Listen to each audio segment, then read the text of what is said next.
Quick Response Team sa Barangay Poblasyon dito po sa Kalumpit, Bulacan, kung saan makikita niyo po sa aking kaliwang bahagi ang isang gumuhong tulay. Kanina po yung bago magtanghali. Ito pong Kalumpit Bridge na ito ay sinimulang kumpunihin para tayuan po ng bago noong pahong Hulyo ng nakalipas na taon at 166 million pesos po ang budget para dyan. Pero sabi ho ng mga nakausap natin kanina, yung mga opisyal ho ng DPWH at yung ilan pang mga nakausap natin mga residente dito, di mo na meron daw po kasing mga nakatanim pa, nakabaon dyan po sa ilalim ng tulay na siya nagiging dahilan. Kaya medyo nababagalan ho sila sa paglalagay ng mga dapat magiging pundasyon ng tulay. So kaya ho nagkakaroon ng aberya. Dapat nga daw po, sabi ho dapat ngayong araw nito yung deadline na talaga matapos pero nagkaroon ho ng aberya.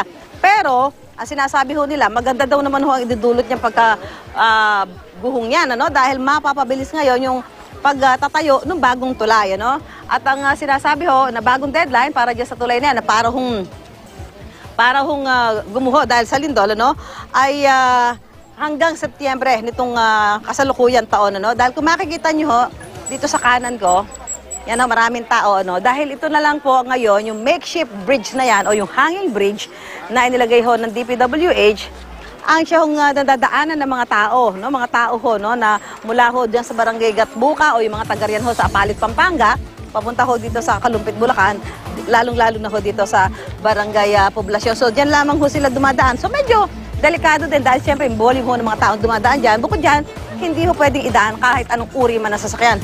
Dahil kung makikita nyo, mga bisikleta lamang ho yung dala ng mga tao dyan. Dahil pagdating nila doon, pwede ho nila bitbitin pa yan. Dahil nga ho sa medyo marami yung dumadaan dito sa makeshift bridge at medyo yan ho matatagal lang ganyan karami, baka ho magdulot din ho ng peligro. Lalong-lalo na, malapit na ho ang pasukan. Dahil ho sa nag-ibang tulay, tigil muna ang construction dito ng DPWH. May live report si GMA News stringer Romel Ramos. Romel? Susan, dalawa ang sagatan matapos bumagsak ang tulay sa Gatbuka, Kalumpit, Bulacan ng bandang alas 10:30 ng umaga. Kasalukuyang ginagawa ang bagong tulay dito at hindi pa naka-schedule yung demolition para sa old bridge nang biglang mag-collapse sa gitnang bahagi nito.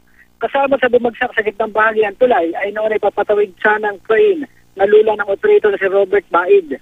Habang naroon din ang mason na si Jerry David nang bumagsak ang tulay.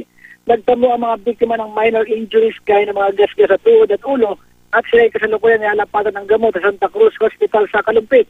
Wala namang naiulat na iba pang nasaktan o namatay sa naturang insidente. Patuloy pa rin sa ngayon ang investigasyon ng mga kinauukulan hinggil dito. Ipinatigil na muna ng DPWH ang operasyon sa paggawa ng nasabing tulay. Ayon naman sa DPWH, magtagal ang konstruksyon ng tulay dahil sa mga obstruction dito. Ayon sa ulat, may mga old structures sa ilalim ng tulay na hindi basta-basta matanggal at nasisira maging ang mga heavy equipment dito. Piling naman ng mga residente na tapusin na sa lalo madaling panahon ang ginagawang tulay. Para sa kanila, abala na sa pang-araw-araw na pamumuhay ang pagkakabala na pagkatapos ng nasabing tulay. Susan? Maraming salamat, Romel Ramos.